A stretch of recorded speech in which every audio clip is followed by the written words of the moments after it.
Makita karon sa entrance sa Antonio C. Atcharon Memorial Park kon Akam ang karatula nga nagapahibalo sa katawhan sa General Santos City nga adunay mahitabo nga exhumation sa bulan sa Hunyo sa kasamtangan nga tuig. Sumal kay Department Head to Engineer Ronald Nuneza nga kinahanglan nila kini nga himuon aron nga adunay mabakante nga mga nitso alang sa magpalubong. Pinasubay sumala pa kini sa nalagdaan nga kontrata sa nagpalubong nga pag-abot og 5 ka tuig. Adunay exhumation. Ang makuha nga mga bukog ibalhin sa individual o sa common bone chamber depende sa hukom sa tagtungod. Actually, ang nagpakatagtag impormasyon sa katawhan sa Gensan, labi na katong ay mga minahal nga nalubong dito sa Antonio C. Atcharon Memorial Park.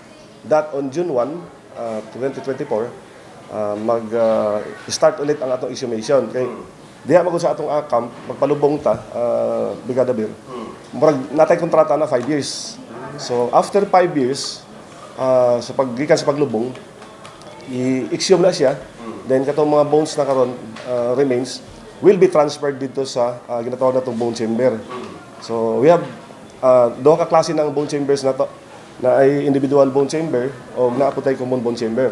Usa ka pamilya gikan sa Barangay Kalumpang nga dunay lubong sa Akam ang nibisita sa iyo sa buntag karong adlaw. Og sumala ni Nanay Luz Puraso, dili pa maapil sa exhumation ang iyang pag-umangkon nga namatay gumikan sa COVID-19 virus kanatong tuig 2021. Atong kuan, October 30 man to siya namatay pagka November 3 ata to nya 2021. Ang exhum 2019 pa ubos di pa maapil ang inyong lubong.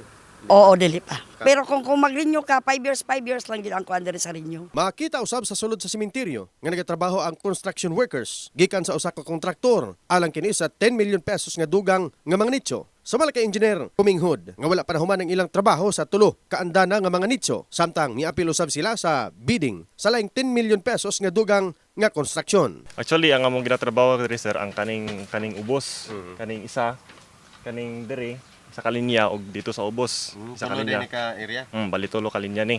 Pila ang total niya? Ang total ani nga contract is 10 million. 10 million. So apil na dira tulo bali ang kwan ani. Bali ang line 3 nato is gamay lang. Ya ang kaning medyo taas mo kanto dito sa line 2, line taas po na siya dito. Bali around estimated ani mo mudagan nig 800 ka bangag. Kahibuluhan, nga usa ka bulan na nga wala nagdawat og lubong ang Akam, kumika na puno na ang mga nitso og ang bakante alang lang sa magagmay nga mga bata. In the heart of changing lives, kini si Brigadier Jason, Brigada News.